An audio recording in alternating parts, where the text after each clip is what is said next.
Bayangkan dunia hanya dipimpin oleh satu negara superpower tanpa batas, tanpa bendera lain. Apakah hidup lebih damai? Atau justru penuh ketakutan? Sebelum lanjut, jangan lupa subscribe, like, comment, dan share. Semua paspor lenyap.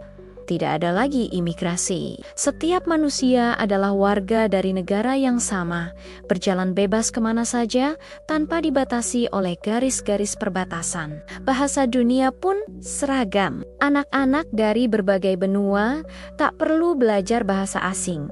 Semua berbicara dengan satu lidah resmi yang mempersatukan seluruh umat manusia. Ekonomi global disatukan. Tak ada lagi perang dagang, tak ada kompetisi antar negara. Namun, monopoli penuh bisa menimbulkan ketidakadilan bagi mereka yang lemah. Bendera dunia hanya satu, dikibarkan di setiap kota. Lagu kebangsaan tunggal berkumandang dalam upacara menjadi simbol persatuan sekaligus alat propaganda besar. Tentara dunia tak lagi berperang melawan negara lain. Namun, mereka tetap ada, menjaga kekuasaan tunggal dan menekan pemberontakan yang menolak aturan global. Budaya lokal perlahan terkikis. Tarian, bahasa, dan tradisi kuno terancam hilang karena negara tunggal ingin menyatukan semua orang dalam identitas yang sama. Media dikendalikan dari pusat, kebenaran tunggal dipublikasikan,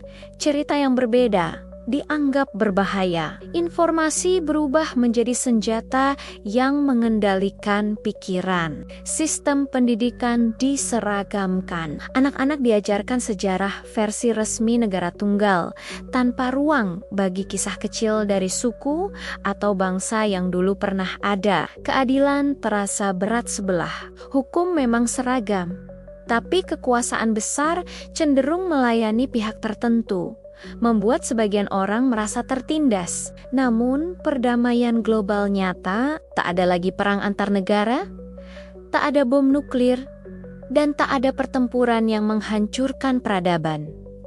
Dunia terasa lebih aman. Transportasi menjadi bebas tanpa visa. Kereta super cepat, pesawat, hingga kapal laut menghubungkan seluruh kota tanpa hambatan birokrasi. Dunia serasa lebih kecil. Agama bisa jadi tertekan. Negara tunggal mungkin menuntut kepercayaan tunggal, menyingkirkan perbedaan iman, dan memaksakan keyakinan global yang dipandang paling aman. Teknologi berkembang pesat karena kolaborasi dunia tanpa batas. Para ilmuwan bersatu mencari solusi bersama.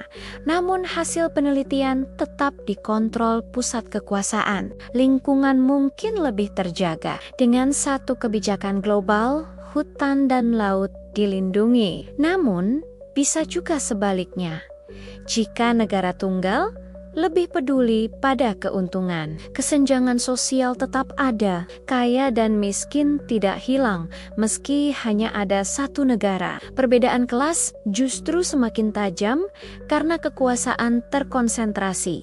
Kota-kota besar menjadi pusat kendali. Desa kecil dan terpencil dipaksa mengikuti aturan yang sama, meski tidak sesuai dengan budaya atau kebutuhan lokal mereka.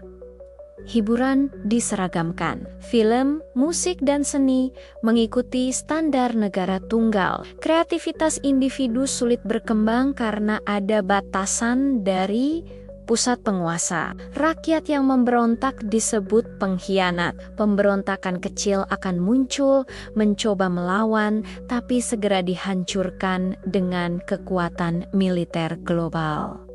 Masyarakat hidup dalam dilema. Di satu sisi, dunia lebih stabil. Di sisi lain, kebebasan hilang.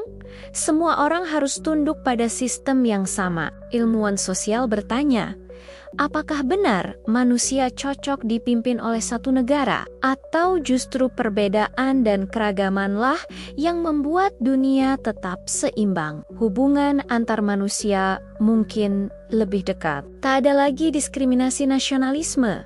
Semua orang merasa saudara, meski di bawah aturan ketat negara tunggal. Sejarah masa lalu perlahan hilang. Generasi baru tak mengenal kata negara lain. Mereka hanya tahu satu tanah air, Bumi yang sepenuhnya dikendalikan oleh satu kekuatan. Mimpi perdamaian dunia akhirnya terwujud, tapi dengan harga kebebasan. Semua orang aman, tapi tak ada lagi pilihan. Hidup damai, namun kaku dan membosankan. Namun, bayangan distopia selalu ada. Apa yang terjadi jika penguasa negara tunggal lalai atau kejam? Dunia tak punya alternatif, semua terjebak dalam satu sistem. Sebelum akhir, mari renungkan.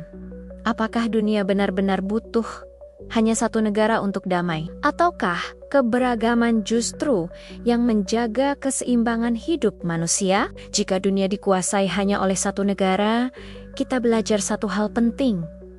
Kekuasaan mutlak bisa membawa kedamaian, tapi juga kehancuran. Hanya dengan menghargai perbedaan, manusia bisa benar-benar merdeka.